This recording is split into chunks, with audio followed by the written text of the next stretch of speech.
तर वसई विलार नालासोपारा परिसरामध्ये रात्रभर मुसळधार पावसानं हजेरी लावली आहे। सकाळपासून पावसाची संततधार सुरूच आहे, त्यामुळे सखल भागात रस्त्यांवरती पाणी साचल्यानं वाहतुकीवर सुद्धा मोठा परिणाम झालाय। याचा आढावा घेतला आमच्या प्रतिनिधींनी। वसई विलार नालासोपाऱ्यामध्ये रात्रभर जोरदार पावसाने हजेरी लावलेली आहे आणि सकाळच्या वेळेमध्ये सुद्धा पावसाने आपली संततधार सुरू ठेवलेली आहे। या पावसामुळे जे आहे नालासोपारा पूर्व स्टेशन परिसरातल्या ईस्ट वेस्टला जोडणाऱ्या या ब्रिजच्या खाली मात्र या ठिकाणी पाणी साचलेलं आहे। जवळपास 1 ते 1.5 फूट पाणी जे आहे हे साचलेलं आहे आणि या पाण्यामधून मार्ग काढत असताना सकाळच्या वेळेमध्ये या ठिकाणी वाहतूक कोंडी सुद्धा होत असताना आपल्याला पाहायला मिळत आहे। कामावर जाणारा जो चाकरमानी जो आहे याची मोठ्या प्रमाणामध्ये या ठिकाणी हाल होत असताना आपल्याला पाहायला मिळत आहे।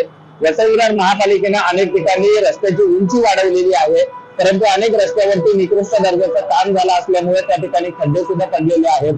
आभाळ हे पूर्ण भरून आलेले आहे आणि जर अशाच पद्धतीनं पावसाने संततधार ठेवली तर आज दिवसभरामध्ये या ठिकाणचं जनजीवन विस्कळीत होण्याची शक्यता आहे। विजय गायकवाड, TV9 मराठी, नालासोपारा।